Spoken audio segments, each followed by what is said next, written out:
can't be Manhattan. Where is this place? I don't know, I ain't been to Manhattan in a couple of weeks. Must have been a bad couple of weeks. Wahoo, and welcome back to more Films That Are Constant Critique, where we take a look at films, some good, some bad, and some downright super.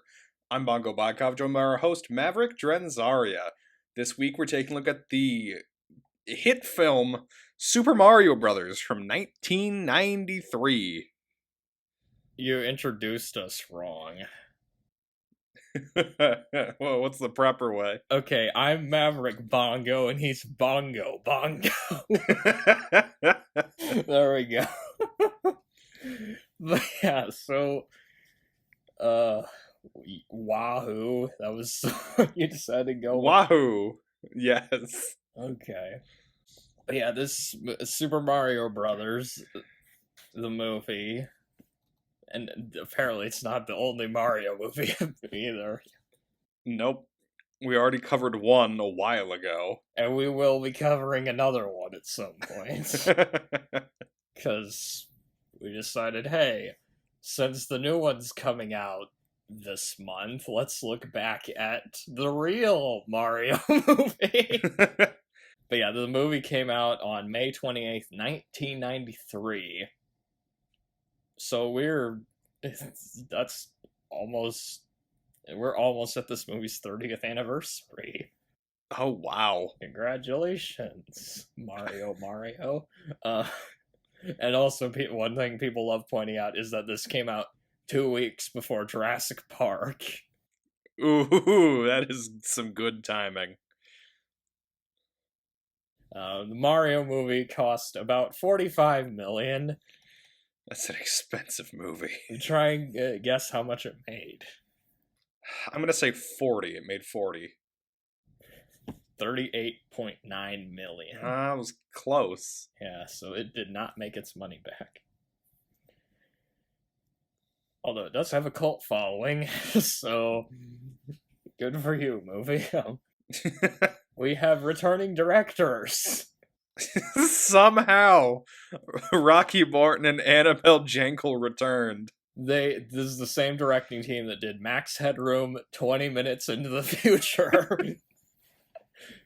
And some of their other work. They also did a movie called DOA, which is a remake of a 50s film noir.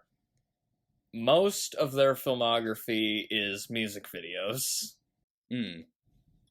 They directed the music video for Genius of Love by Tom Tom Club, which apparently Frank Zappa said was his favorite music video. Oh, huh. The cast. We definitely have a cast. It's honestly a little impressive looking at some of these names. We have Bob Hoskins as the title character.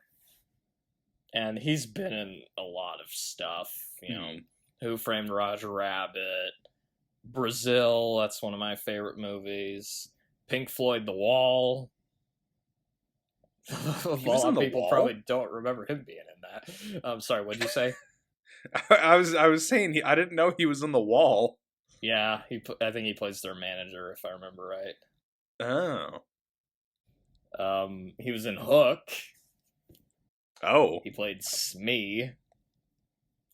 And he was in Balto. He was in Balto? Yeah, he played the goose, Boris. And then next we have your favorite actor. And a returning actor, John Leguizamo, as Luigi. Yeah, because he was in The Happening, which we just did that movie on the podcast not too long ago. But he's been in a lot of stuff, you know, Ice Age, among other things. I think we can agree we've covered his two best movies on the podcast now. This next guy, Dennis Hopper. Is this the first time we've had him? Yes, I believe so. Okay, good. And he's one of those actors that no matter what he's in, he's always interesting. Yes. Because he always plays just these weird, insane characters. Yeah.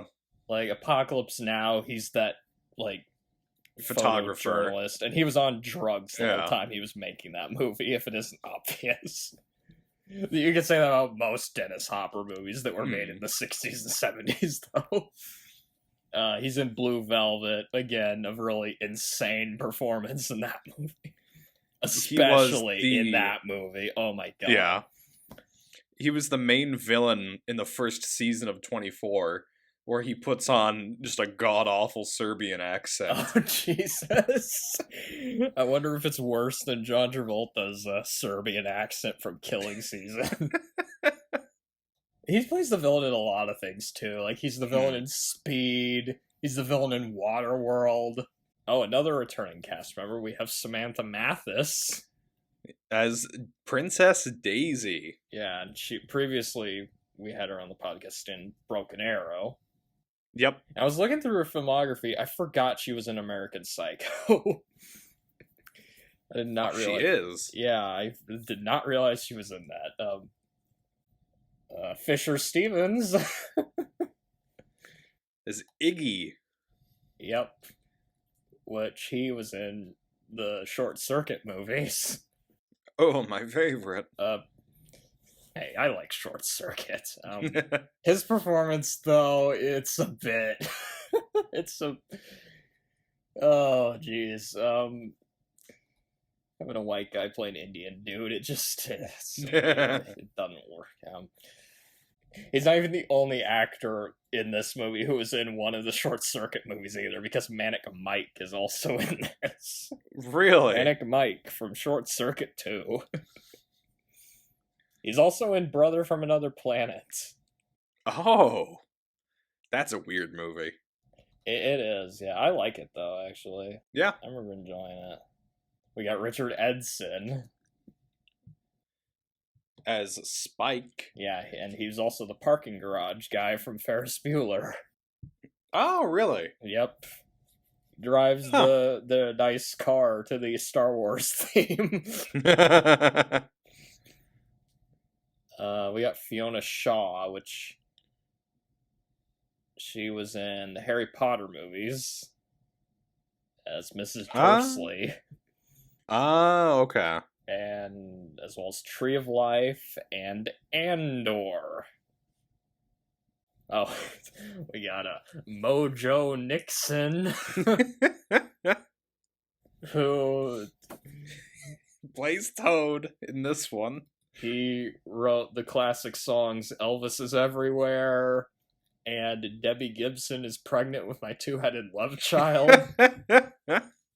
I listened to a few of his songs like a few days ago, and I was just like, oh, this is interesting. Gianni Russo, which he plays Scapelli in this, and unbelievably, he was also in The Godfather. Hey, that works. I guess they're like, okay, we need an Italian actor. What's more Italian than The Godfather? You know. Oh, we had a few other returning cast members. We have Lance Henriksen. Yeah, that one was a bit of a surprise. I always forget he's in this movie. Well, because he's in it for like 20 frames and then he's gone. 10 seconds, yeah. But we've had him quite a few times on this podcast because he's also in Aliens, he's in Alien 3, and he's in Alien vs. Sex Predator, so... yeah, He apparently played Long John Silver at one point. Oh shit, was that the Asylum one? It was the Asylum one. Oh no. He's in quite a few Asylum movies, actually. His filmography is massive. Like, yeah. I was like looking at his filmography once. I was like, oh my god. He's also in Tarzan as a Kerchak. Okay. He's in Tarzan. The music was done by Alan Silvestri. And I was surprised that we've never had him on the podcast before, considering his credentials. Oh, wow, yeah. Because he's done like a fuck ton of movies. Back to the Future, Predator, Who Framed Roger Rabbit, Night at the Museum. Night at the Museum. Pretty good score for that movie, I think. Yeah. Forrest Gump, The Abyss. I mean, He did Infinity War and Endgame. yeah. Have you seen The Abyss, by the way? I haven't, no. Oh, okay. That's a James Cameron movie not a lot of people talk about, actually. I think that'd make a good podcast. 'Cause Was that the one that has, like, the water thing?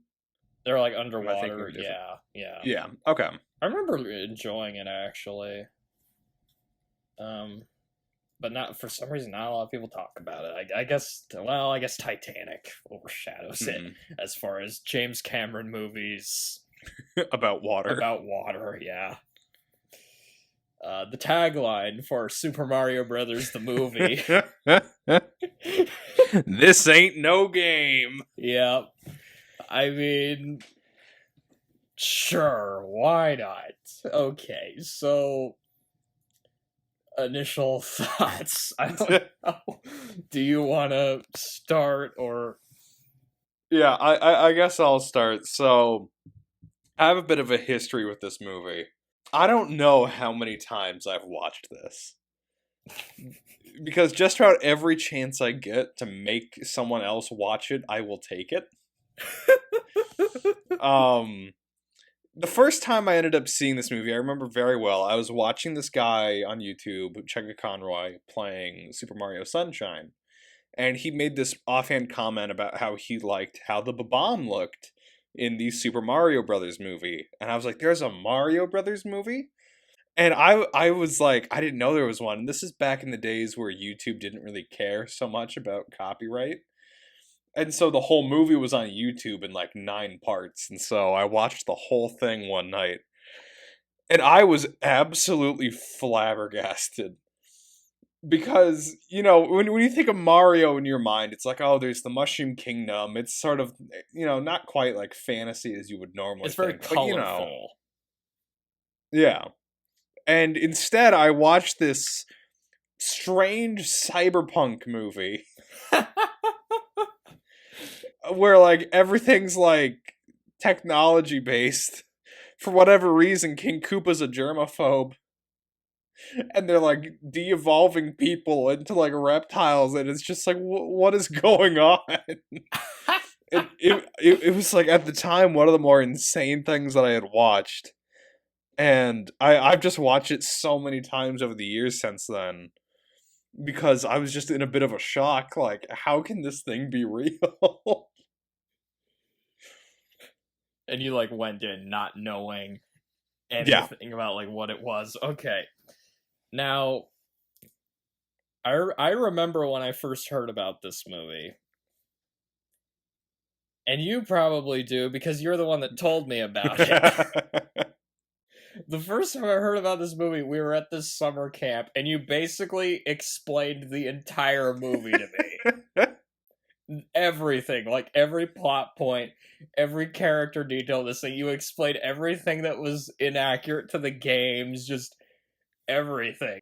And then I remembered thinking, well, that sounds terrible. But you also told me that I needed to see it, so a few years later, I found the entire movie on YouTube. Somebody broke it up into parts. It was probably the same thing you watched. And I watched it. I was like, yeah, that's the movie you described. You weren't making this shit up. And then a few years ago, I showed it to a college friend because I wanted to see his reaction. Because he's like really into video games and stuff. I thought it'd be funny if he watched it. Just went in blind, didn't know what to expect. And he wasn't that impressed with it. And he was just baffled at like some of the liberties it took. Although he did like Dennis Hopper's performance. Yeah. So yeah, I've seen this movie 3 times now. This was my 3rd time watching it. Why? I don't know. Let me put it this way. If Devo made a movie, it would be sort of like this. Hell, the de-evolution gun was probably named after them, for all we know. I was kind of glad to be watching this, though, because honestly, I've kind of felt in the mood for dinosaur movies recently, so... It's certainly a unique dinosaur movie. Because for some reason, somebody felt the need to put dinosaurs in a Mario movie. Why? Fuck if I know. Maybe we should have done Jurassic Park. I don't know. As for what I think about this movie, it's not a good movie. It's not a good movie. No, it is not. But just the fact it exists is hilarious. Like, just knowing, like, okay, just thinking of, like, back then, like, there weren't really any live-action adaptations of video games. Yeah, this was the first. There had been adaptations, but they were animated, basically. It's such a strange experience just knowing what the games are like and trying to connect it to this movie and just seeing all the weird choices they made. Because I'm not like a Mario expert by any means, but I know enough about the games. Like, I've played a few of them. I know enough that I'm like, what the hell is that? What did you do to this game? Like, it's a mess, but it's a fascinating mess. I mean, it's a live-action Mario adaptation made by the creators of Max Headroom with Dennis Hopper as the villain. And it has almost no connection to actual Mario. Yeah. Oh my goodness. I mean, where do we start with this? Okay. I mean, honestly, there's one connection. They do play the Mario theme at the beginning. Yeah, that's right, they do. It's like the 8-bit version. Yeah. That's about as close as you get to being accurate to the games. And then we start off with this narration. And the narration just slams into you like a brick wall. Because it drops so much exposition and it's just so psychotic. Yeah, they're saying there are those who believe that life here began out there. Oh, wait a second. That's Battlestar Galactica. And one thing we should mention real quick too is the narrator. It's Homer Simpson. In the opening. Yeah. It's Homer Simpson, Dan Castellaneta, yeah. And he's doing like a Brooklyn accent. So it's this dude with a Brooklyn accent narrating about dinosaurs and how they went extinct. And the animation is so cheap, too. It looks so bad. It looks like it was made in Mario Paint. Like, it honestly does. It looks worse than, like, the direct-to-video sequels to Land Before Time. Like, it's bad. And it just starts the movie off on this weird note. I like, there's one part that just makes me laugh so much, where the dinosaurs, like, the narration stops for a bit, and the dinosaurs are, like, talking to each other. One of them says, you know, it just don't get no better than this. And the Triceratops says, yeah. Just like, what is this? And I love the narration because it goes from 0 to 100 real quick. Because, like, the first half of the narration's just like, there were dinosaurs. They died when a meteorite hit, but then it shifts and he's like, but what if all the dinosaurs weren't all destroyed? What if the impact of that meteor created a parallel dimension where the dinosaurs continued to thrive and evolve into intelligent, vicious, and aggressive beings? Just like us. And hey, what if they found the way back? It just dropped so much on you at once. It's like we got all of the exposition out of the way. And just the way it's animated, so it feels like just this really silly, like, it feels like it's gonna be just this really silly, childish, like, movie. Because you watch the opening, you're just like, this can't have been meant to be serious. Like, this feels like this. Oh my goodness. And also you're just like, wait a minute, Mario? Dinosaurs? What? My god. You know, it just don't get no better than this. Yeah. What the fuck? But yeah, so you just watch that opening and you're like, why? What? There are dinosaurs in this movie. There's a lot of dinosaurs, actually. Including Yoshi. Yoshi's a dinosaur, apparently. Yeah. And if it hadn't been for Jurassic Park coming out 2 weeks later, probably would have been one of the better dinosaurs of the year.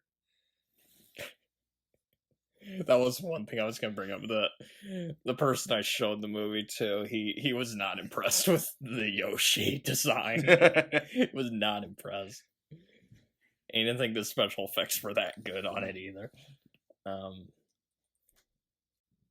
Another thing I found unbelievable. Dean Semler did the cinematography for this. Okay. And this is not his only time on the podcast. Really? You want to take a guess to what his other movies were? Would it have been, like, Broken Arrow or something like that? No. Earlier than that. Oh, no. Was it Mad Max? He did the cinematography for The Road Warrior and Mad Max Beyond Thunderdome. Fantastic. This is also where we see King Koopa for the first time. Yep. He says his famous line, "Where's the Rock?" And then Dwayne Johnson shows up. No. Which one thing I was gonna mention, Koopa looks kind of like Trump in this. He does, and I'm wondering if that was intentional. I don't know if it was. That does make this kind of ironic in hindsight, with all the Vote Koopa signs everywhere. But yeah. Yeah. I don't remember seeing if he. I can't remember. Does he build a wall in this or not? I don't think he does. Okay, so. And then eventually we meet Mario and Luigi, and they are plumbers. In Brooklyn, New York. They just have their own little plumbing business. And also another thing, Luigi does not have a mustache. No. I remember finding that so weird when I saw this movie the first time. And we get another case, kind of like with the other Mario animated film, where their personalities are a bit different than they are in the later games. And so it's kind of a unique version of both characters. It's also different from what they are in the other two Mario adaptations that had been done before this, because in the anime one, Mario is the hero, I guess. Yeah. And then Luigi is super greedy and in it for all the money. He's a gold digger, yeah. And then in the Super Show, Mario's like super confident and loves food, and Luigi is a coward. And then in this, Mario is just a plumber in Brooklyn, and that's his personality. And he doesn't really. He's the more like older, cynical brother, and Luigi's the younger, optimistic, adventurous one. It's so strange how their personalities are different in like every iteration that they've done, you know? Yeah. They're not obsessed with food in this one, for one thing. That's something that's very different from the other version. But they're both written to be very, very much from Brooklyn. Like, half of their comments. I just realized they don't have any of the power-ups in this movie. Nope. Aside from, like, I guess those jump boots. Yeah, but those really aren't power-ups from the games. They don't have the fire flower. They don't have the star that... Whatever what was that thing called? The Starman. The Starman, that's what it's called. Yeah, Starman. Was it named after David Bowie? By any means. Or was it named after Starman from Evil Brain from Outer Space? Or was it named after Starman, the Jeff Bridges movie? There's a lot of Starman out there. Yeah, he'd like to come and meet us, but he thinks he'd blow our minds. Okay, so... But yeah... And their appearance, like, okay, for most of this movie, they don't look like Mario and Luigi. They just look like two plumbers. I guess Mario looks kind of like what Mario looks like, except older.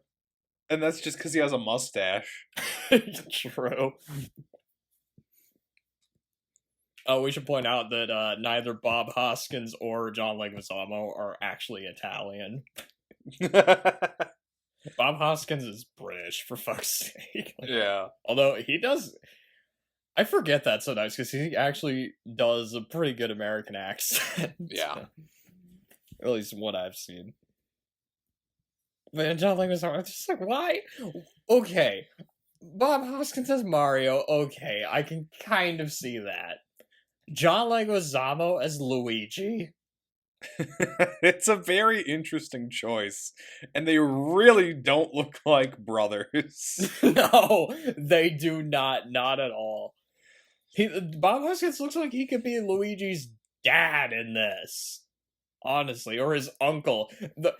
Honestly, the vibe I was getting from them in this movie is that they felt more like uncle and nephew Yeah. than brothers. Like, they did not feel like the Mario brothers at all. And the whole time, Mario's just chastising Luigi for believing in alternate dimensions and stuff. And they also have money problems. Yeah. And then meanwhile, Samantha Mathis is digging for dinosaur bones. And the local mob isn't very happy about it. Yeah, Scapelli shows up, and that's another thing that's weird about this. She's not playing Peach in this, she's playing Daisy. And there is no Peach in this movie. And not only that, I don't know much about Daisy in the games at all. She wears, like, yellow, basically. That's all I know about her. I'm pretty sure she's not an dress on. paleontologist. No. She's kind of a tomboy. She's into sports. She'd be more likely to hang out with Ross Geller or Dr. Alan Grant than these weirdos. Now that would be an amazing casting for a Mario and Luigi. That needs to be a crossover idea. We need to get those three in a movie together. Just digging for dinosaur bones. It's also where we meet... Oh, wait, and Scapelli is not in any of the games, as far as I know. No. You're telling me Mario doesn't have, like, a rival plumbing business who's also the mafia? Kind of? And for whatever reason, the guy in charge of the plumbing business is, like, the top guy in the mob. What is this movie? Like, just... while watching it, I'm just like... It's already weird, but even thinking about it now, I'm, like, realizing just how weird some of these choices were. Yeah. Oh, and this is also where we meet Iggy and Spike, and at least from... I don't really know much about them, at least as far as the games, but I'm pretty sure they're not like this. No. So, Iggy, in the Mario games, he's actually named after Iggy Pop. Oh, does he have a lust for life? So he's the passenger. So he's one of the Koopalings, so he was one of Bowser's children. Which so is not that in part's this movie. He's not in this movie, No. by the way. Is he? He's his cousin. Wait, is he? Oh, he's Koopa's cousin. Okay. So is Spike his brother then? So Spike is one of two references. So in one of Mario's earliest games, which was Wrecking Crew, there's like a foreman that Mario works under named Foreman Spike. So it could be that, or it could be Spike, which is a different type of enemy that's in Mario 3 that spits out spiky balls at Mario. Yeah, because I was about to say, I could guess a lot of things, but I'm pretty sure they don't eat hot dogs and ask whether it was made from actual dogs. I know, I love that line. I don't remember, I think it was Spike that got in the car and he's just like, they say it's dog. Yeah, just like, they're not just these two bumbling comic relief villains that just suddenly become smart later in the movie. And they're basically, the version of them becoming smart is basically what happens to Ernest in Ernest Goes to School, where he just talks with a bigger vocabulary than he usually does. Yeah. And is a little more of an asshole. That's basically all it really does to them. Yeah. And I'll be honest, like, the parts of this movie that I was enjoying, they weren't really the parts with Iggy and Spike. I thought these two were pretty dumb and didn't really Yeah. add much to the movie.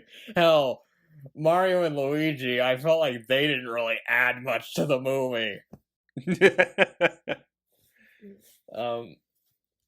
And they didn't even try to cast people that looked like these characters.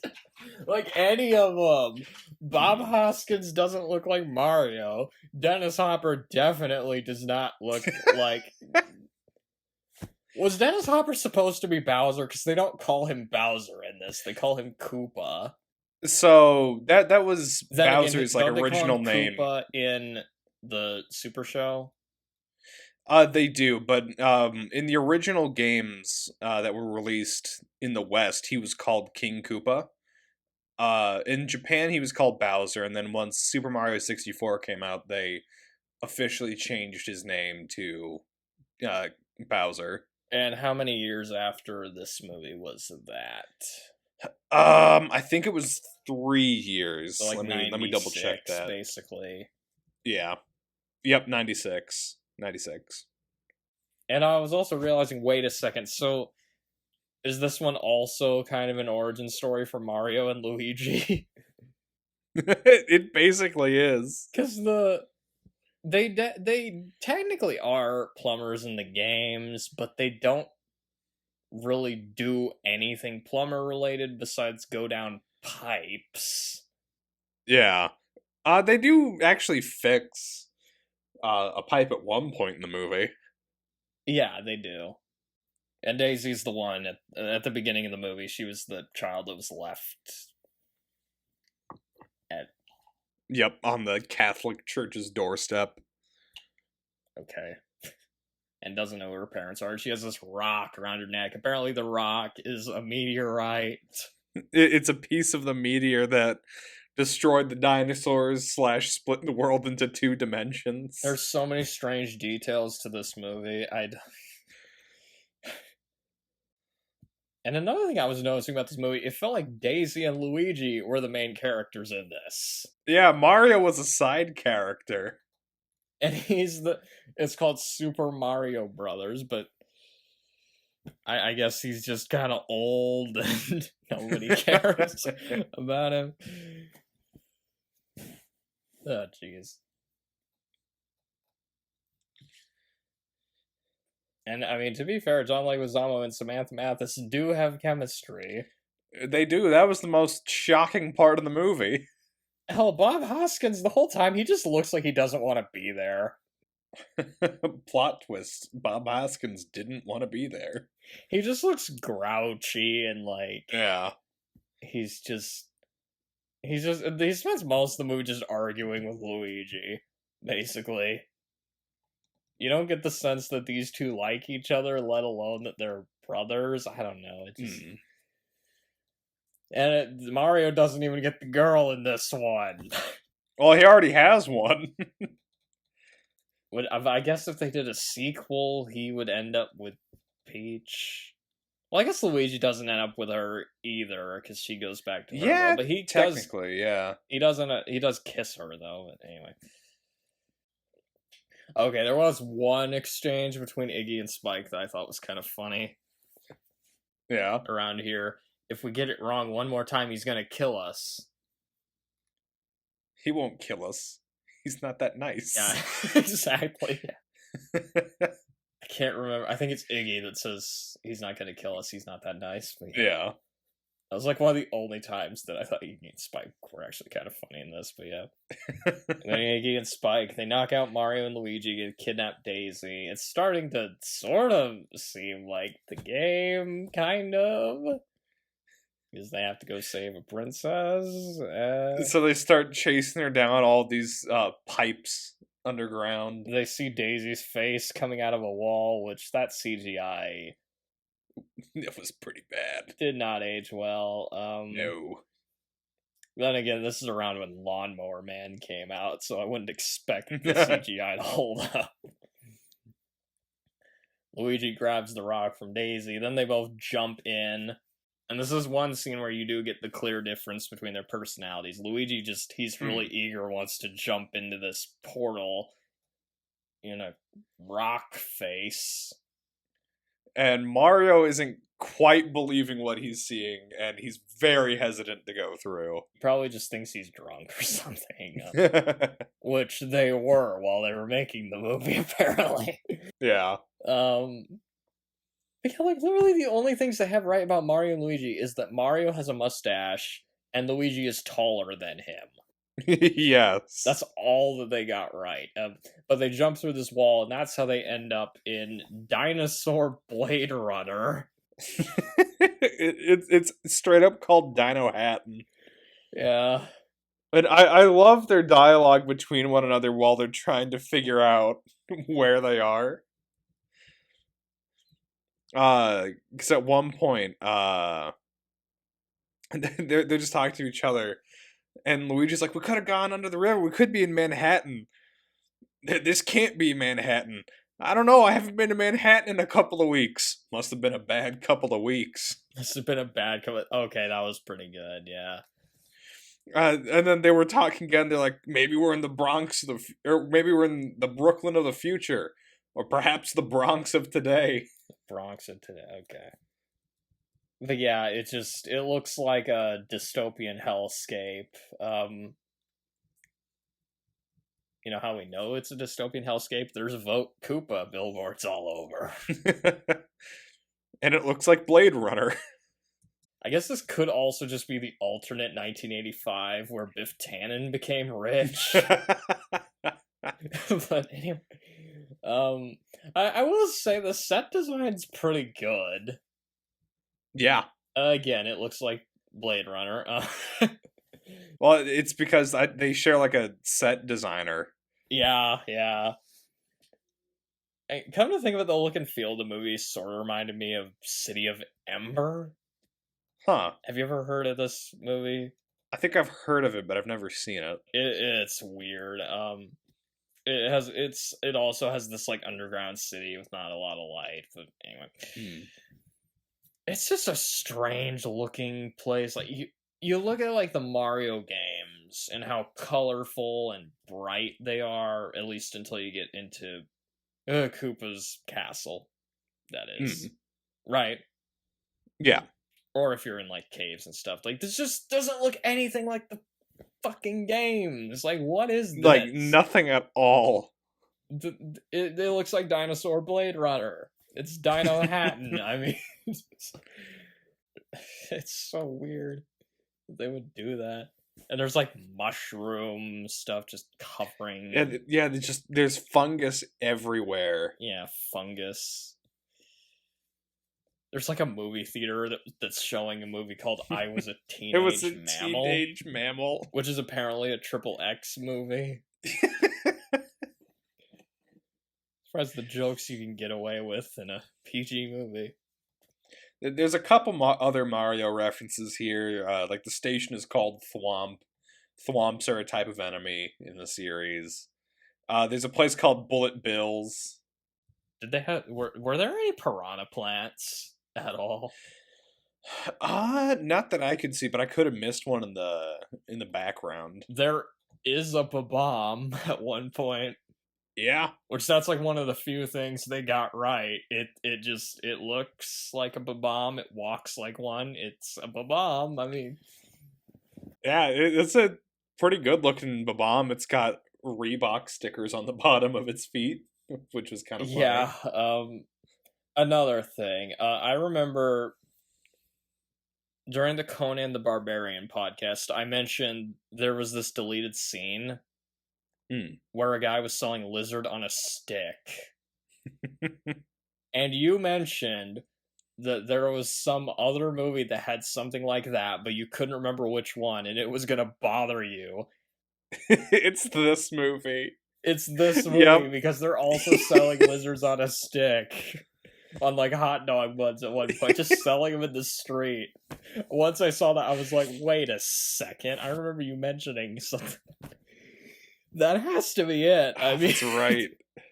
No, that's 100% what it was. do they have like rat burgers out there? Or like, are all of the restaurants Taco Bell?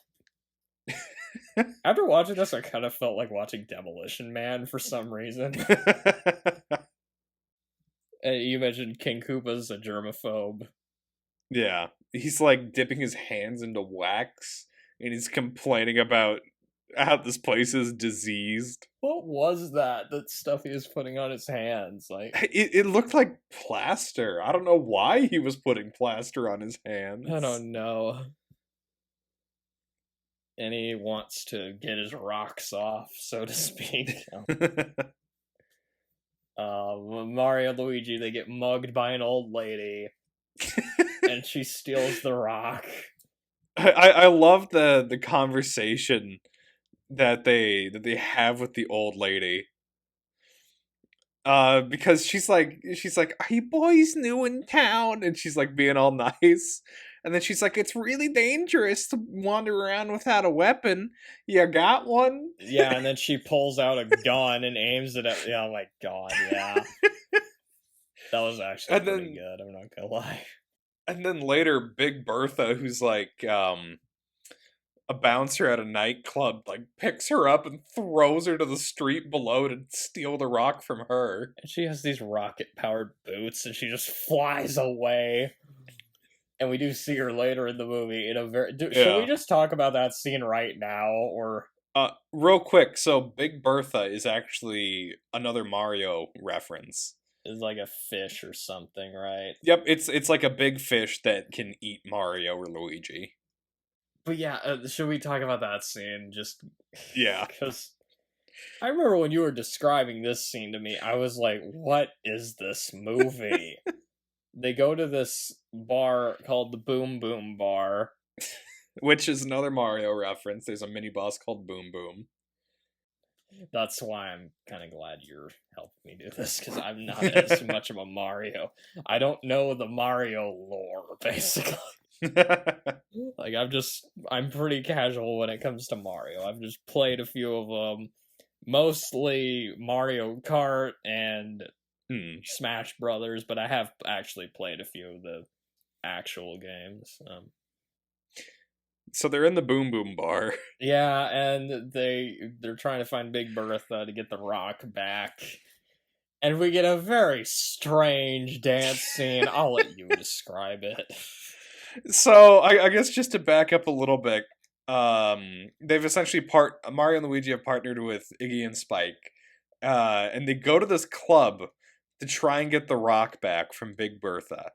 And so Mario has to try and seduce Big Bertha to get the rock back from her. And she's wearing it on like a necklace that's like right in between her cleavage. So while they're dancing, he's like shoving his face in there trying to pick it up with his teeth. Which is such a strange image. It's so strange, so awkward. She just starts grinding on him at one point. He's finally able to just take it off from her and just runs off, leaves her there, and then immediately drops it and gets stopped by the secondary villain of the movie, Lena. I was kind of surprised that was in a PG movie. I know, because it looks like an actual strip club in there. Jesus Christ. Wait, so... They've got dancers in cages and everything. How many movies in a row is it that we've had a movie with a strip club in it? Because we had From Dusk Till Dawn, we had From Dusk Till Dawn 2, From Dusk Till Dawn 3. 4 movies in a row. And would you mind sharing what song they play in said strip club in the Mario movie? I don't have to, because everybody's doing it right now. Everybody's walking the dinosaur. Yes, they play Walk the Dinosaur during this scene. I want to know after he gets the rock. Which, I've been listening to that song a lot recently, because it's been stuck in my head thanks to this movie. But that scene, everything about it, like... It's if you just weird. Okay, if somebody was watching TV and they just flipped to a channel and it was playing this scene, would they know that this is a Mario movie? No, there's no way that you could tell that it's a Mario movie. You got, his teeth are like near her boobs, and then he gets the rock, and boom, boom, aka boom. It plays afterwards, like, what?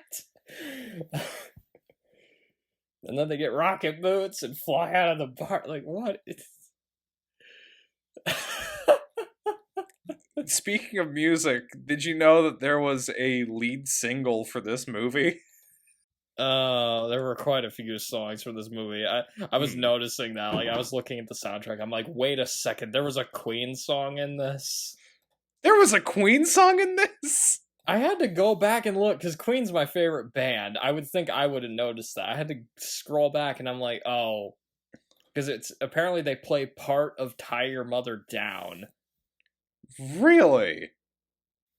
But the soundtrack, okay, you got Queen, briefly. You got the Divinals. You got Megadeth. The version of Walk the Dinosaur, by the way, it's not the original version by Was Not Was. It's by George Clinton. And the Goombas. George Clinton and the Goombas. And Marky Mark also gets a song in this movie, too. But he does? Apparently Marky Mark has a song. Yeah, that's... So technically, we've done 2 movies with Marky Mark. We have another recurring appearance. And both of those movies have John Leguizamo in them. What the hell? I didn't know about, like, any of this. It was the end credits song that was the single. Almost Unreal. Yeah, that's the end credits song. Okay. And it had a music video. What? It was originally written for the film Hocus Pocus? This is great. Just reading about the soundtrack, there's so much to talk about. Because how does a movie... Okay, backing up a little bit, we kind of jumped ahead, but, they all, do you want to talk about Toad a bit? So, Toad is played by Mojo Nixon, and he's an anti-government, like, protester, an anti-Koopa protester, who plays music and sings songs. And he sings a song in this movie, too. Ain't got no water anywhere. Food's bad. So dare. Got no resources. In a great big stupor. All because of the evil king. And as soon as he performs it, he gets arrested. He's basically the Woody Guthrie of this universe, I guess. What? That's another thing. Wait. Toad in the games is very different. If I remember, he looks nothing like he does in this movie, I should point out. In the games, he's got like a mushroom head. In this one, he's like a swirled haircut. He's also a pretty tall dude in this movie. Yeah. In the games, he's like super short. And he has like a high-pitched voice, whereas in this movie, he just talks like Mojo Nixon. Talks like Mojo Nixon, yeah. It's originally, and what's hilarious is they originally wanted Tom Waits. Which would have been very fascinating. They want him to play Toad, but then they couldn't get him. So Mojo Nixon's agent got him the role by telling the casting directors that he was a third-rate Tom Waits for half the price. That's pretty good. Also, another thing, the pacing on this movie. It's like once they actually get to Dino Hatton, it's just insane. I was noticing these scenes are so short. Yeah. You barely get any time to stick in one spot before something else happens. And what happens, there's just so much weird stuff happening. Like, the next scene is a pretty famous scene where Mario and Luigi get arrested. There is so much going on. The main thing, though, the big thing about this scene, though, is this is where we find out what Mario and Luigi's last name is. So this cop is trying to get them registered, And while all this is happening, by the way, this cop is getting like a shoulder massage from a woman who's using like a stiletto heel. I don't remember that. You don't remember the woman sitting off screen, all you see is her leg, and she's like pressing her shoe against his neck. There's a lot going on in this scene, man. Like, just a lot of people in the background of this scene. It's a little hard to pay attention to all of it. And not only that, I have to write notes while I'm watching this, man. And so he asks Mario, he's like, name? Mario. Last name? Mario. Mario. Who are you? Luigi. Luigi? No, Luigi Mario. How many Marios are there between you? There's 3. Mario, and Luigi Mario. What? So his And last name is also Mario? Apparently. That's why they're the Mario brothers. I guess that kind of makes sense in a weird way, but yeah, that's... okay. Mario, and Luigi Mario. And then they get defungused. And then they get their mugshots taken. But the cameras look like guns and they have laser sights on them. So they think they're about to be shot. And you're just watching this and it's like, this is a Mario movie? Yeah, a lot of the scenes of Mario and Luigi just felt like this, like, dumb comedy. Yeah. I would not be surprised, honestly, if somebody just had this script called Dino Hatton. And they just said, yeah, it could be a Mario movie, why not? Yeah, they just changed a few character names and a few minor details, because really, there's, like, so little that this has to do with Mario, if I'm being honest. It's sort of Mario in name only. Yes. In a lot of ways. Including with the main characters, they're literally just Mario and Luigi, but in name only. And yet his name is Mario. Mario. And Luigi's name is Luigi Mario. So wait. Is it Wario, and Waluigi Wario? Like, oh my goodness. This is also where Mario and Luigi meet Koopa, who's pretending to be a lawyer for them. Named When Larry he introduces that, yeah, Larry Lazard of Lazard, Condadactyl, and Cohen as his law firm, apparently. I wonder if he works with Hunger Dunger, and McCormick. But You've left out a Hunger Dunger. You left out the main one, too. So they're like, we want to talk to this Koopa clown. And he's like, you don't want to talk to that Koopa clown. He's one evil, egg-sucking son of a snake. I know it had something to do with eggs, but I couldn't remember what it was. And then, like, he reveals himself to be King Koopa, and they're like, but you just said that you're a... One evil, egg-sucking son of a snake. Did I lie? I'm not gonna lie, that was kind of funny. And then he just takes... Okay, another thing. The next scene is where we get introduced to the de-evolved chamber. They put Toad in it. I also like how Koopa says, "See you later, alligator." Yeah. The effects during that scene are weird. They are. He de-evolves Toad into what he calls a loyal child of the royal family. A Goomba. And, you know, Goombas in the game, they're like those small brown mushroom guys with feet. In this, they're these, like, giant, like, 8 or 9 foot tall lizard people. With tiny heads. Like, they have these tiny heads on a big body. Like, and I'm not gonna lie. Okay, one of the things that was getting me through this movie was Dennis Hopper's performance. Yes. The dude just... There's something about him that even when he's in a bad movie, he's just so strange. Yeah.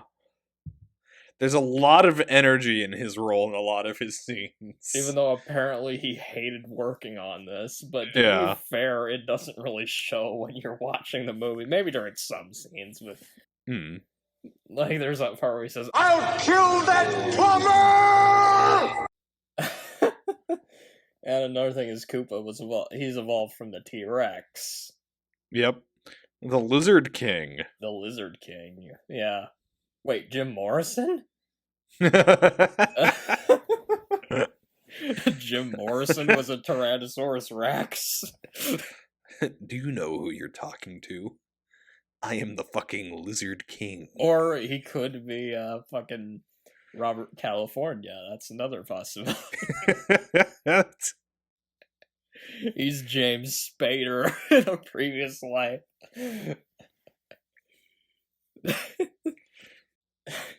When two animals are having sex, one is communicating. Okay, sorry. Another thing that's kind of funny, when Mario and Luigi are driving away, they get away, there's like a wanted poster with their faces that says escaped aliens. Aliens? Oh, we gotta deal with aliens too? Luigi, we're the aliens. Yeah? Whoa, cool. That was the one of the few times in the movie where it actually sounded like an exchange that Mario and Luigi would have. Yeah. Honestly, most of their banter in this movie kind of sucked. I'm not gonna lie. Like, it just... I don't blame... I blame it on the script, not on the actors. You know? And it's an insane chase scene. At one point, they land on top of another car. I was getting so sick of... There were so many car chases in this. I was getting so sick of them by the end of this movie. So they land on top of another car. Another they sit thing, there wait, for wait. a while. Are there cars in the Mario games? Well, oh wait, Mario Kart. It's a Mario Kart. Oh Jesus. I have to look up when the first Mario Kart came out real quick. Oh, 92, yeah. So oh, the year before. Okay. Oh, okay. Yeah, I was so tired of the. That's one thing about bad comedies that gets really annoying for me is bad comedy hijinks during car chases. It's part of why I find Man with the Golden Gun so annoying in some scenes, because the car chases in that are just so dumb. And that one, there's this dumb car chase in View to a Kill as well. And in this movie, I'm just like, oh my god. But I mean, I'll say though, I mean, they had to do a lot of work on the stunts, so I won't criticize that. But just you had to pull these dumb jokes in there. Just anyway. So they land on top of this car. And I think it's Luigi says, I hope the guy downstairs knows where we're going. Hopefully to a better movie than this. Okay. The next scene, though, has one of my favorite lines. It's the scene where King Koopa is with, what's her name? Oh, Lena? From Andor. And they're just in this, like, mud bath or something. And he's just sitting in it, just all the way up to his neck, and he says, "You know what I love about mud?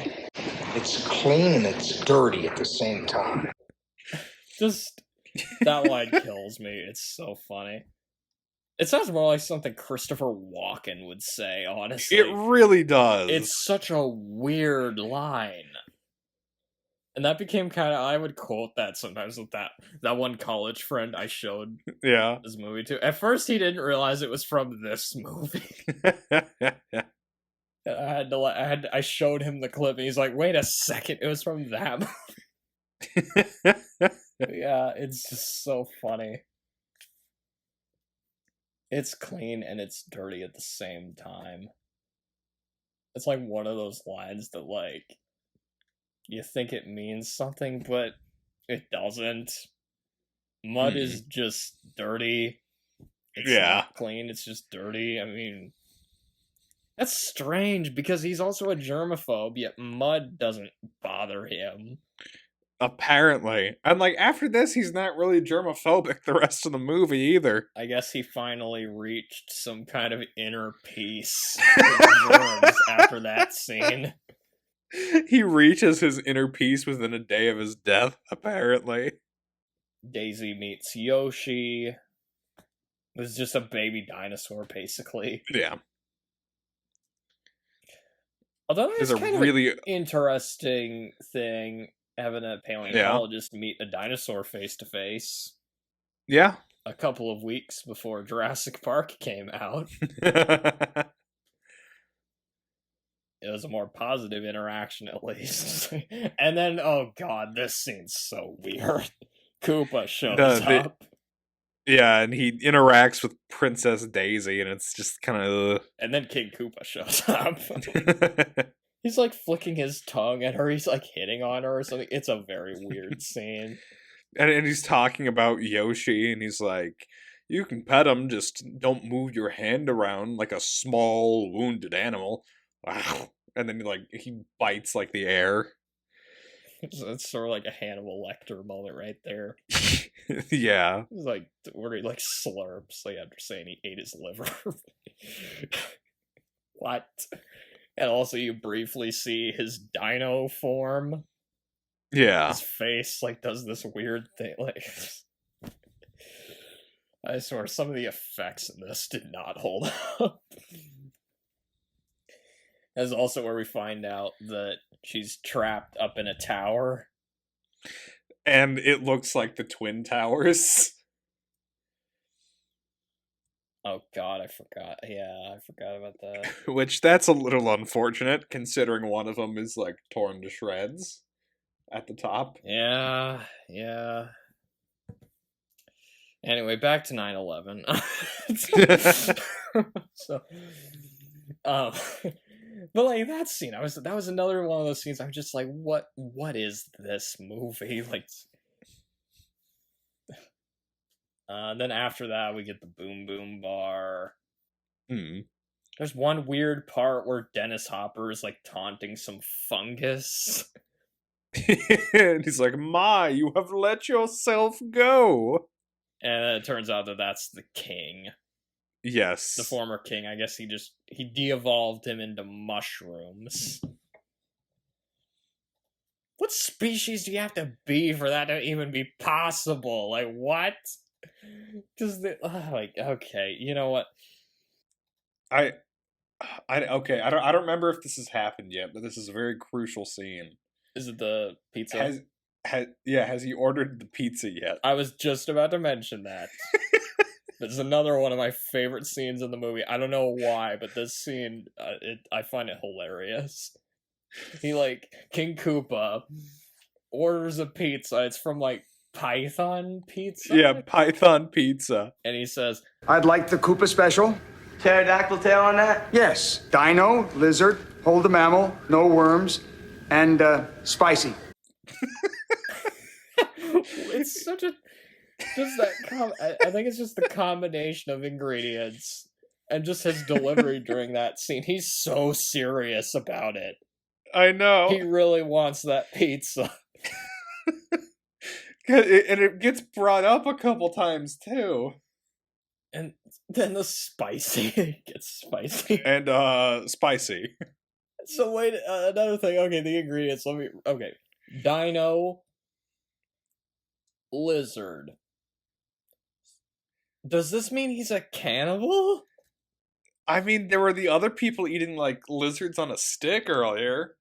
I guess it depends which species of dinosaur it is. Yeah. I don't know why, but that scene, I just find it so funny. Have I mentioned that this is nothing like the games? Because it's not. Yeah, I don't remember Bowser ordering a pizza. I don't remember Bowser flicking his tongue at Daisy. Not even Princess Peach. Princess Daisy. Mario and Luigi show up. And then Mario and Luigi show up. And they finally change into the... well, it's not exactly the outfits from the games, but outfits colored the same. Yeah. They at least look like Mario and Luigi now.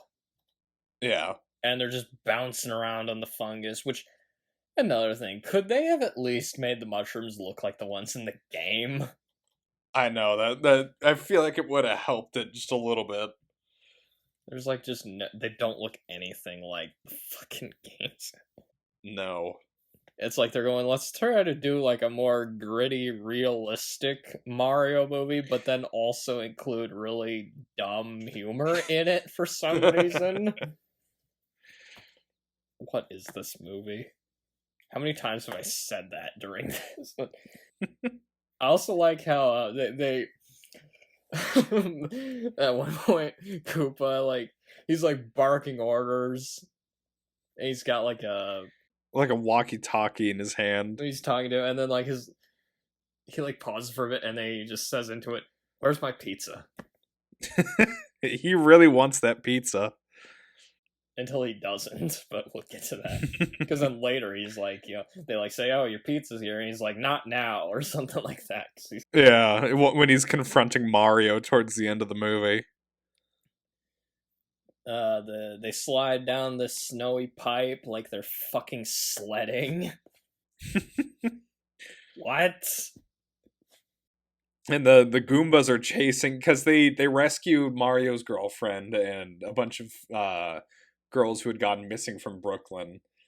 And so they're sliding down this pipe using a mattress while a bunch of Goombas chase them on another mattress. That felt like something from a completely different movie. It did, yeah. A completely different movie that isn't a Mario movie, which is also this movie. Because most of this doesn't feel like Mario. Another thing worth bringing up is that you have this movie on DVD, right? Yeah. Because I remember you showing it to me once. I came over to your house and you showed me the DVDs. You know, right now, I checked earlier today. The DVD is only like $4 on Amazon right now. But you can still order it on either VHS or Blu-ray if you want to. VHS? Yeah. Wait, this thing's on Blu-ray?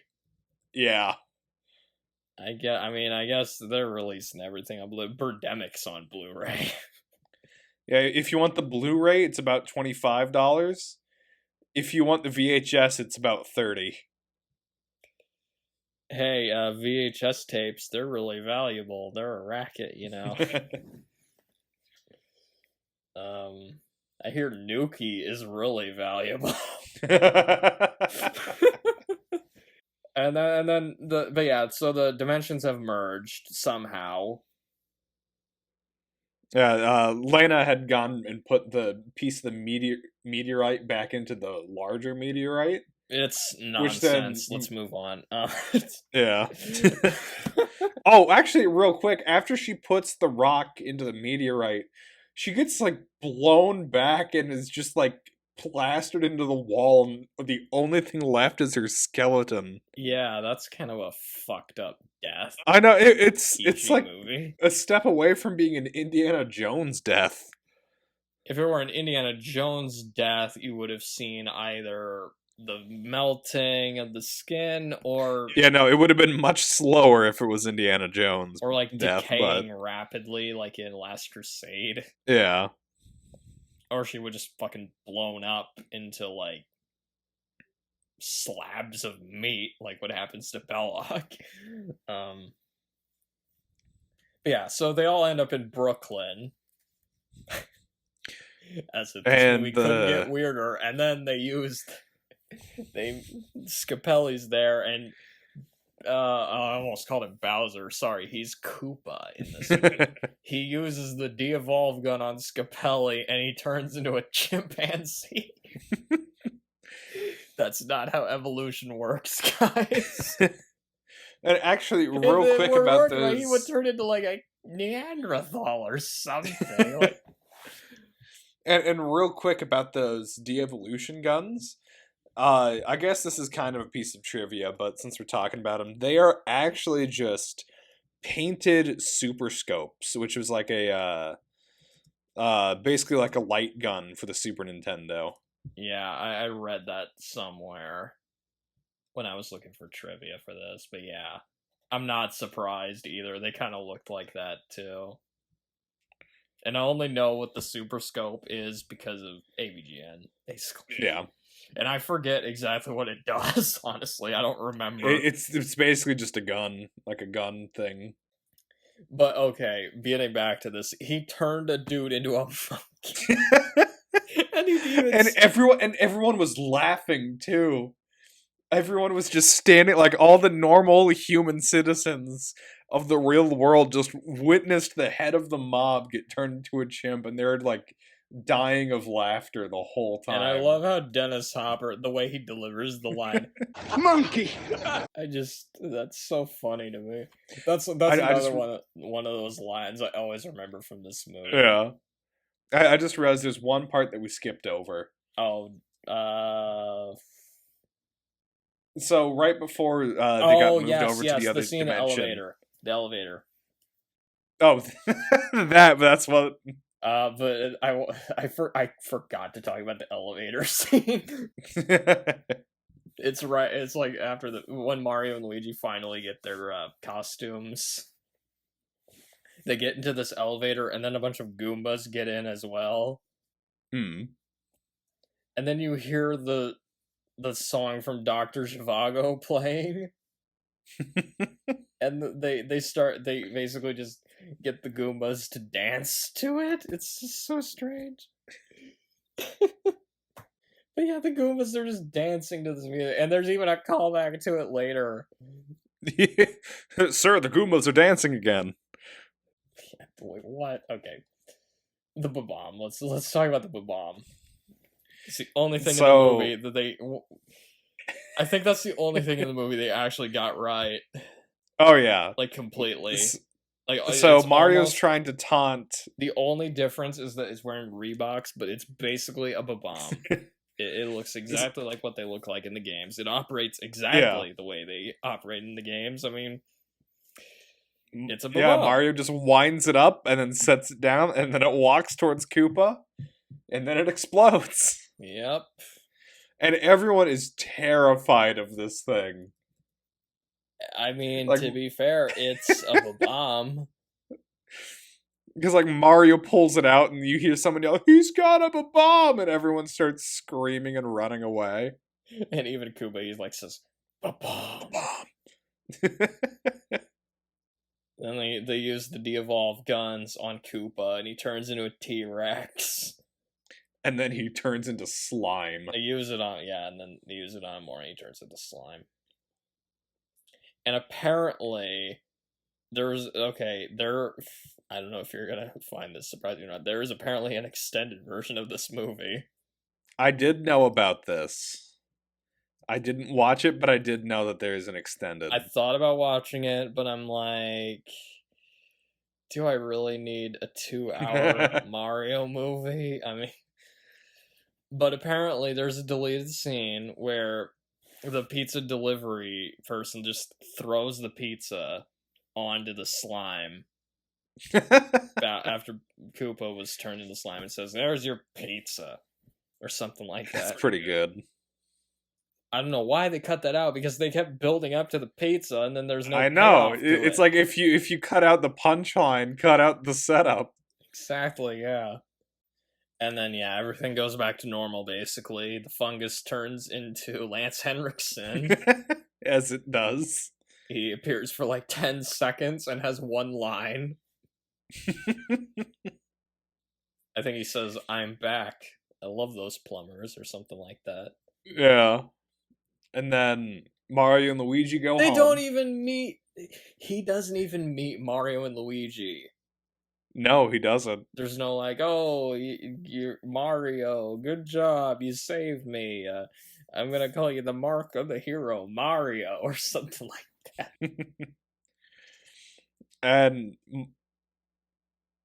Mario and Luigi just go back to Brooklyn. And then 3 weeks later, Daisy shows up again, basically saying that there's another problem, and Mario and Luigi get ready for another adventure. Oh, you missed something. Before that, they apparently end up on the news. Oh, that's right! And everyone just knows that there's another dimension now. The reporter says I'd call them the Super Mario Bros. Mario Brothers. Oh my goodness. They really had to get the title drop in there somewhere. But yeah, then And Daisy then- shows up. She's carrying a gun, saying they have to come with her. She says, "You're never gonna believe this." And then Mario says, "I believe it." I believe it. And that's basically the end of the movie. Except for an end credit scene. Right. Yes, there is a post-credit scene. I even remember you telling me about this when you first told me about this. And surprisingly, it's not Mario and Luigi. No, it's Iggy and Spike. And they're just talking to these Japanese guys about making a video game based on them. Yep, which they call the Super Koopa Cousins. The Super Koopa Cousins. Yep. And that's the end of the movie. Okay. It's a pretty bad movie, but Yes. it is kind of fun to watch as this weird relic. It's so bizarre because it's nothing like its video game counterpart. Yeah. Like, the Resident Evil movies at least have zombies in them. There's no And lizard. so- Yeah, it's just dinosaurs in this instead of. They're turtles in the game, right? Yeah. Oh my god, they really fucked that one up. To be fair, Bowser looks more like a lizard than a turtle in the. Yeah. But he has a shell, so. Oh, jeez. It's bizarre, but it's as long as you're not like going in expecting it to be fantastic, you can get some fun out of this movie. And watching this movie is in some ways, it's kind of like examining a dinosaur fossil. You wonder, what is this? How did it get here? Why does this exist? But it's so fascinating at the same time. I'll admit though, I did find some of the Mario and Luigi stuff kind of sucked. Hmm. Just a lot of dumb banter, comic hijinks that don't work. They seem more like an uncle and a nephew than brothers. Yeah. Bob Hoskins especially, he just looks like he hates every second of this. And reading about the production history behind this, I mean... Oh my god. I thought Iggy and Spike kind of sucked too. There were maybe a few funny lines, but they were just mostly... They were only funny to me because of how unfunny they were. If I'm being honest. Dennis Hopper, though, he's very enjoyable as the villain. Like, most of the lines I quote from this movie are from him. Like, "Where's the rock?" Monkey! "Where's my pizza?" Ba-bomb. You know what I love about Mud? It's clean and it's dirty at the same time. He's really fun as the villain. And he's like one of the only actors who I thought kind of comes out unscathed. I guess Samantha Mathis, she's fine. Yeah, she's fine. She's fine, yo. I kind of wish Mojo Nixon had more screen time. Yeah, no, he was kind of fun in the scenes that he was in. He never says, "Your princess is in another castle" at all in this movie. They couldn't even get that right. I like that dumb song he sings, though. Like, the set design is good, although it does rip off Blade Runner. The special effects, on the other hand, I thought were a bit hit and miss. Mm-hmm. A lot of the practical effects were pretty nice, but whenever they tried to do anything beyond that, it kind of just got muddled. I think if they had a bigger budget, that might have helped, but yeah. Yeah. I think the problem with this movie, though, the main problem, the writing and tone is so all over the place. Yes. Like, is it a comedy? Is it a dystopian nightmare? Is it an adaptation of a video game or dinosaur Blade Runner? It's just, it's really baffling to watch this and then try to connect it to the source material because aside from a few names, it just has so little connecting tissue. Yeah. This movie is sort of like how I feel about Howard the Duck, where it's just so weird and so much of its own thing that I can't hate it. I will say this is a more enjoyable movie than Howard the Duck, though. Also, if we're gonna compare this to the other Mario adaptations, I do think this is better than the Super Mario Brothers Super Show, I'd agree with that. because at the very least, this was a little more creative than that show was. Because the show basically just looked at whatever movies they could and just kind of stole the plots and made like a pseudo parody. This movie did kind of steal stuff from other things, but it did. In some ways, it is just its own thing. Like, it's the Mario Brothers live action movie. I mean, you can't take that away from this movie. However, I do think the Mario anime that we did the podcast on, I think that was well, for one, it was a better adaptation of the games than this, by far. I also think it was a little more enjoyable to watch than this. I think I'd agree, because, like, this, for as much as I love watching the live-action one, it is a bad movie at the end of the day. But the anime is honestly pretty enjoyable to just sit through and watch. It's competent. It's also a very breezy, quick watch. It's only just over an hour long, and it goes by really quick, maybe too quick. This movie, the pacing is just so inconsistent and weird. I just feel like that movie did a better job of incorporating Mario elements into, hell, if you can call it, a narrative. And let me guess, if we redo our top 10 favorite movies from this podcast, this will be in your top 10. It's my new favorite movie we've covered. Oh, really? Better than Evil Dead 2? Yes. You're joking, obviously. Yeah. But you do.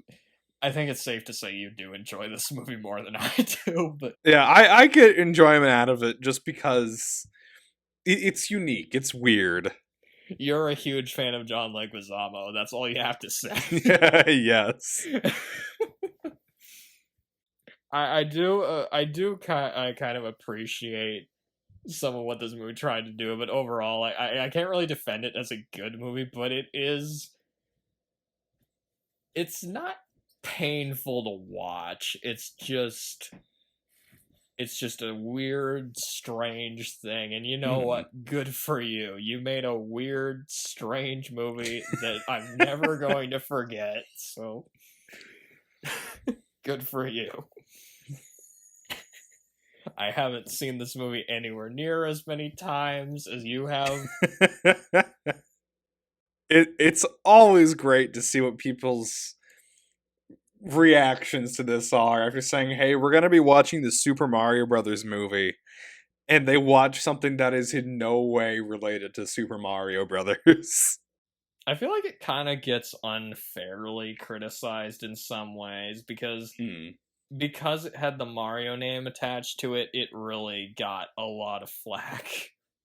Yeah. Due to how many liberties it takes. You could have avoided, just call the movie Dino Hatton or something. I don't know. Maybe it wouldn't have made as much. It already didn't make its money back, though, just by being the Mario movie. So, I don't know. It's a baffling. There's so many baffling choices with this movie. I'm glad it exists, though, because it's definitely fun to talk about. Yes.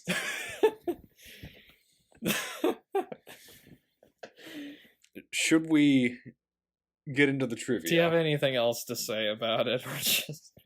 Not really, no.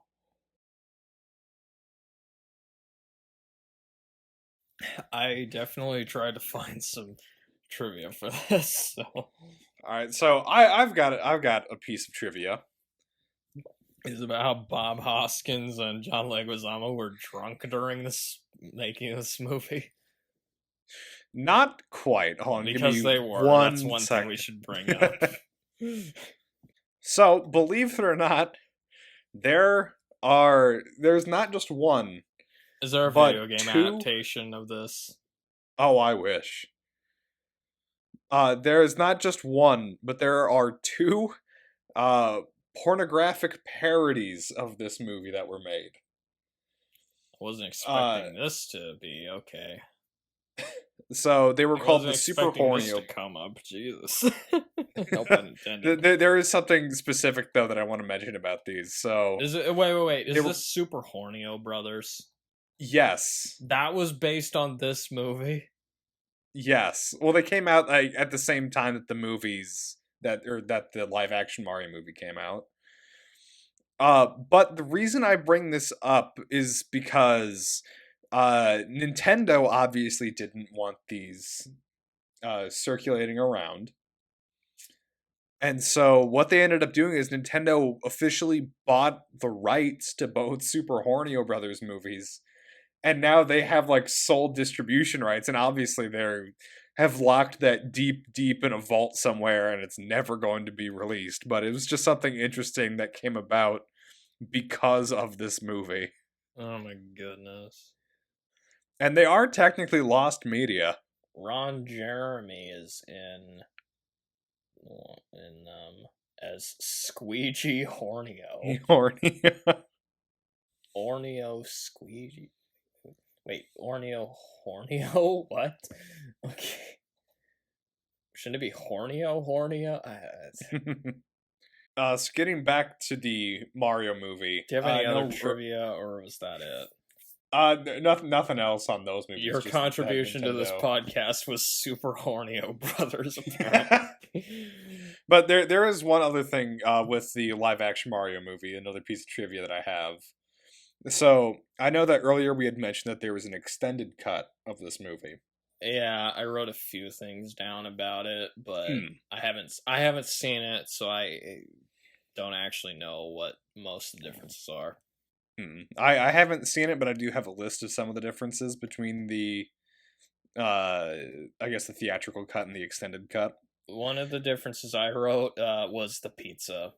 Koopa gets his pizza after he gets turned to slime, and then one scene that was cut was a rap number by Iggy and Spike.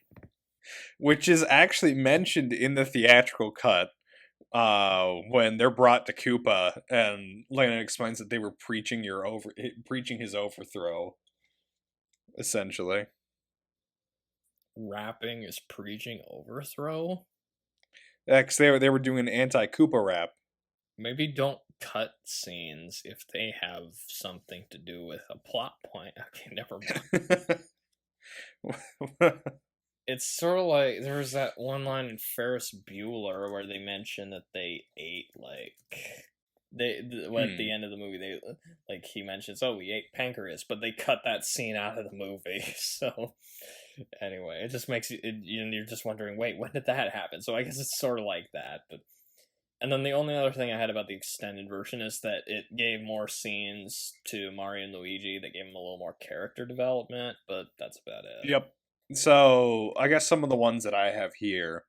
The intro scene was initially a little bit longer, with King Koopa chasing around Daisy's mother around New York, which he would look at some of the buildings there, which would inspire him to build the Koopa Towers, based off of the Twin Towers. Or he could have just based off of Manhattan. It's called Dino Hatton, for fuck's sake. Okay, yeah. Whatever. Then there would be a scene of Mario and Luigi confronting the Scapellis as they try to take over basically a job at a cafe. In order to appease the Mario Brothers, the cafe owner gives them a free lunch, where they end up actually meeting Daisy. She comes inside to use a payphone and slips, and Luigi catches her. So these scenes didn't really add much, I guess. Yeah, not a whole lot from the sounds. We got to see more of Scapelli, though, because God forbid we don't have enough Scapelli in our movie. In our Mario movie. That did just remind me, though, a few years before this, there was the movie Hudson Hawk, And there were these gangsters called the Mario Brothers.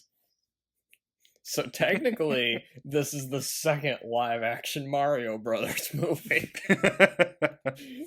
Anyway, keep going. There was another scene of Mario and Luigi getting ready for their double date, in which Luigi expresses embarrassment about being a plumber. And Mario chastises him and basically tells him that he has no family pride. And then one final scene that I have down is just more scenes that are in the Devo chamber, where one of the technicians is de-evolved completely into slime. The Devo chamber. Sort we of, not men? We are Devo. Sort of setting up what's going to happen to Koopa at the end of the film. Okay. Were there more scenes with Koopa? Those are all the ones that I had down. Or they tried to have as much Dennis Hopper in their movie as possible because they knew he was the best thing about it. They're like, there's too much Mario in this movie. And then as a result, Mario's kind of a supporting character in his own film. Okay. One thing I've heard is that the extended cut, it does have some things that might have made it a little bit grittier.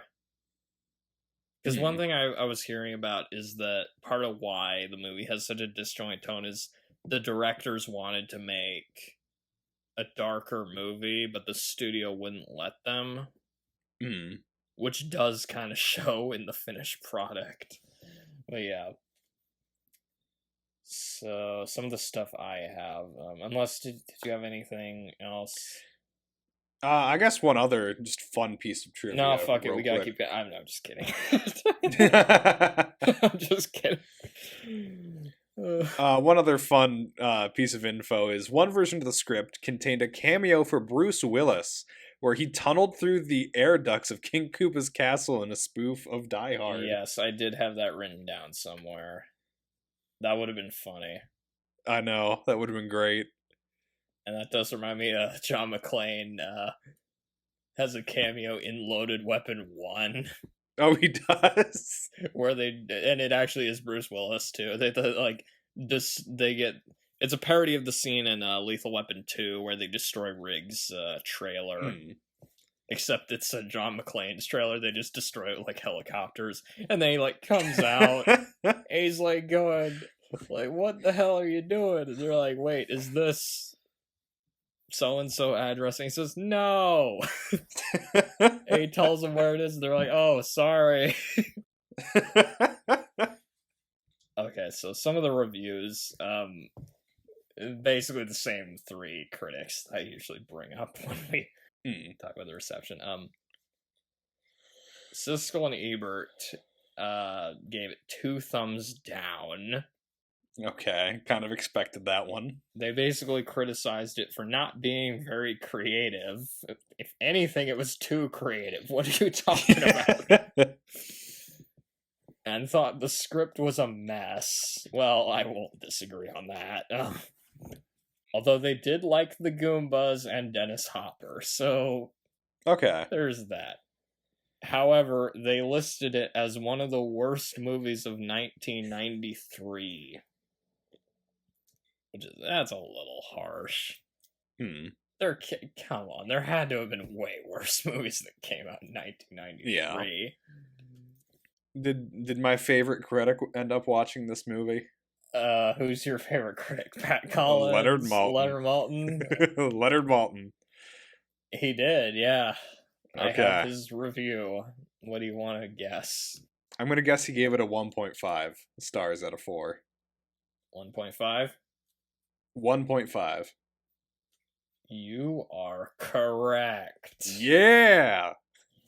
He called it an overblown, effects-laden turkey.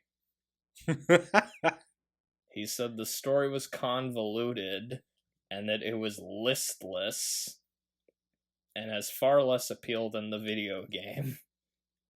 So, I actually do have another person's reaction to the movie. I have quite a few. I have Bob Hoskins. Just a few others, sorry.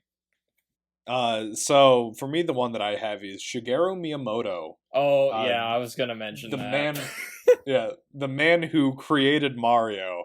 The guy who created Mario, yes.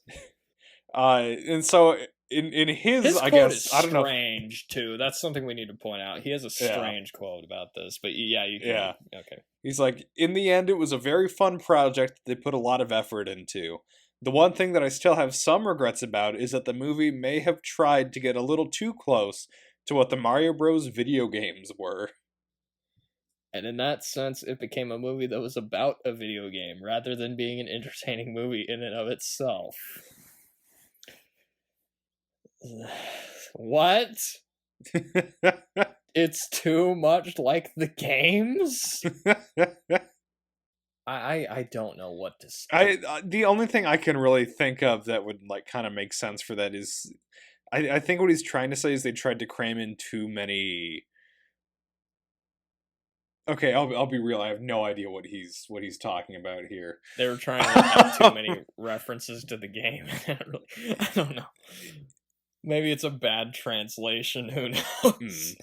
It is a kind of a confusing sentence to read, that last part when he says it became a movie that was about a video game. It's almost like he's critiquing it for almost being an adaptation instead of just trying to be a fun story first and foremost. Which is like the opposite of what the movie tried to do. It tried to do its own story, and it basically ignored the game. I don't understand that quote. I really don't. Because, like, okay, let's go over this movie. Mario and Luigi, nothing like they are in the games. At all. They barely even look like them, for one thing. Koopa is, like, completely wrong. Nothing like the games. Hell, it'd be easier to list off the things the movie got right about the games than the things it got wrong, because it's a much shorter list of the things they got right. The Ba-Bomb, and that's about it. Too much like the games. It's too much like the games. Alright, is there anything else you want to add about that? Not really, no. Somebody should ask him what he meant. Clarify. Can we get a little bit of clarification? Did we watch the same movie? Was he talking about the 1986 anime version of Mario?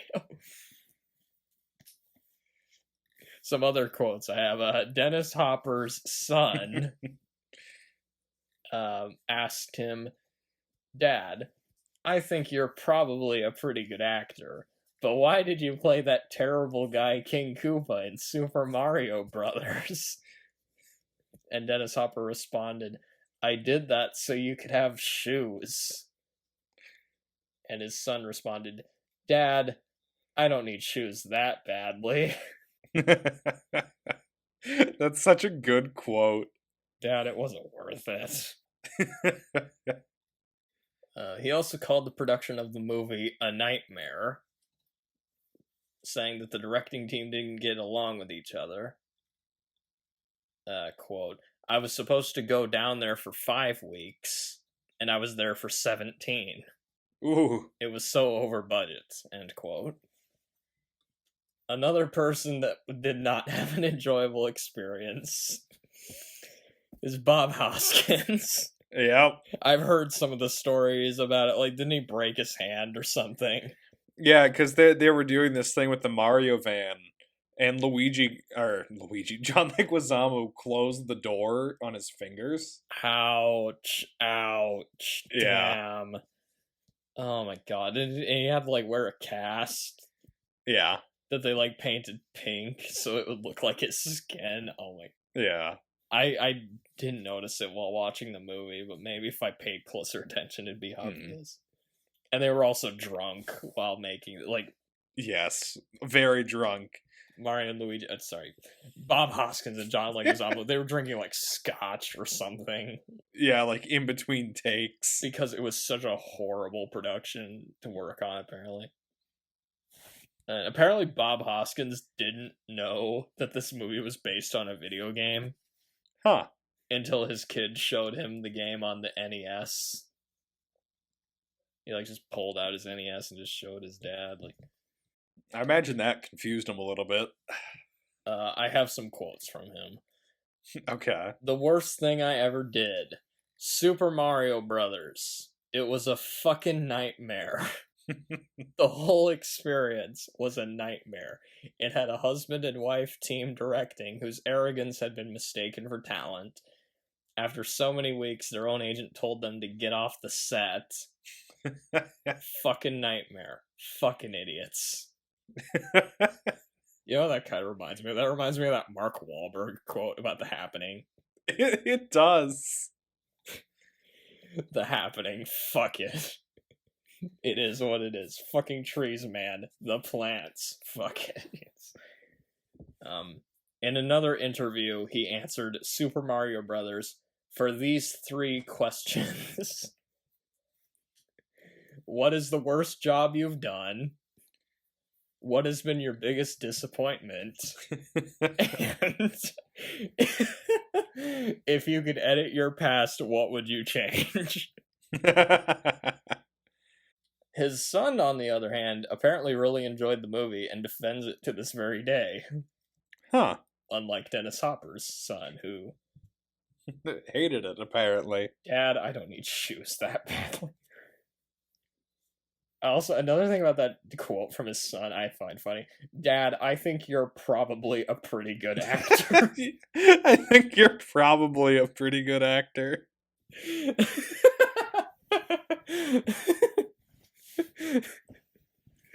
Oh, granted, he probably hadn't seen too many of his movies at the time. Yeah. This kid is like 6, and he's like, oh, I'm going to show my son Blue Velvet. He's going to watch Apocalypse Now. He's going to watch Apocalypse Now. Or Texas Chainsaw Massacre 2. John Leguizamo was less disparaging of the movie, saying he was proud of it in retrospect, since nobody had ever tried to do a live-action movie based on a video game before. And he even put out like a video thanking the fans like on its 20th anniversary. Samantha Mathis said in an interview, "There are a lot of people who are really excited to meet me because I was Princess Daisy. That's all you can ask for as an actor, that your work and something you were part of left an impression on people makes them feel good." So at least a few of the actors, they're okay being associated with this movie. No, I notice it's the younger actors. Yeah, no, the older ones definitely were not a fan. I wonder, does Mojo Nixon hold fond opinions of this movie? The directors, Rocky Morton and Annabelle Jankel, they seem to be proud of the movie, at least in retrospect. Okay. And Shigeru Miyamoto, we read his quote. Which I still don't understand that quote. Okay, this will be interesting. Alternate casting choices. Okay, I am excited for this one. Other actors considered for the role of Mario were Dustin Hoffman. Oh. Which...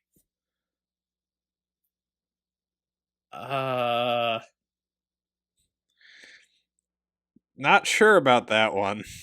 Yeah. Maybe it's Luigi, but not as Mario. And Danny DeVito.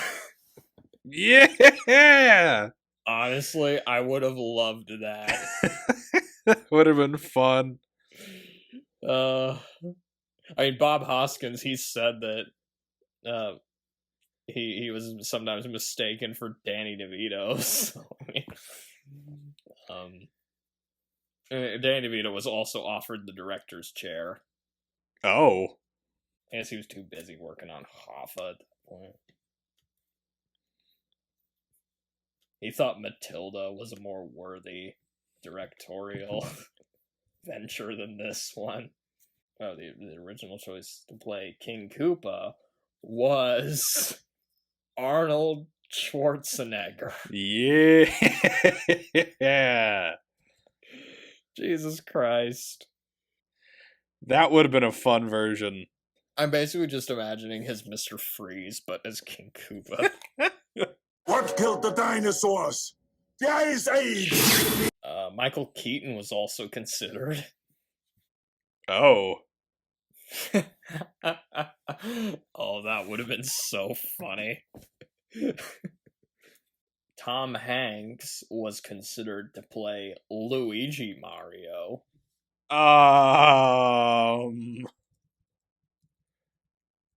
I'm not sure how I feel about that.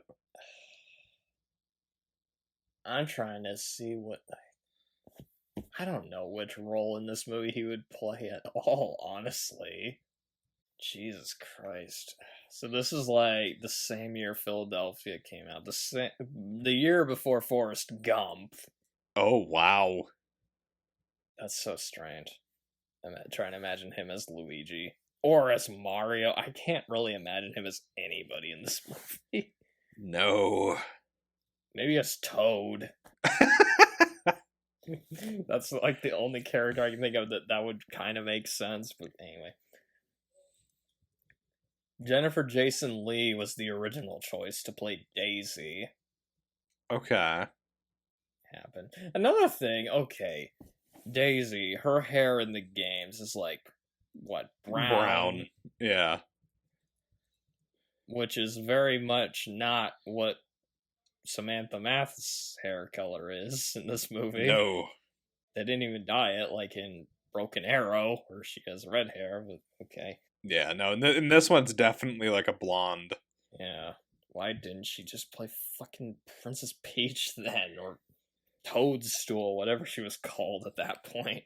Yeah, at that time she would have been Toadstool. Maybe that's why they chose Daisy instead, because that's a better name than Toadstool.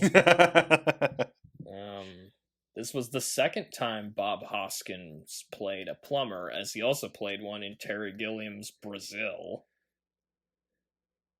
Huh. The first script written for the movie was about Mario and Luigi on an existential road trip. And it was written by the same screenwriter as Rain Man. What? Maybe that's why they want Dustin Hoffman to be in this. The script was even nicknamed Drain Man. I would have watched that one. One thing that makes a lot of sense, though, is that the directors wanted to make a darker movie. And they even built the sets for that type of movie. But the studio forced them to make a more family-friendly movie. That begs the question, though. Why on earth would Mario be set in a dystopian hellscape? That's another thing. None of the places they go to look like settings in the games. No, not... Well, okay, the inside of Koopa Tower almost looks like some of the castles in Mario, but, like, that's the closest it gets. That's as close as it gets. It doesn't... I don't remember the games having the castle look like the two towers in it, but... Oh my goodness. That's so weird. It's like they went out of their way to try to be as different from the game as possible. Yeah. Harold Ramis was offered to direct it. Huh. He turned it down despite being a fan of the game. He later said it was his smartest career decision.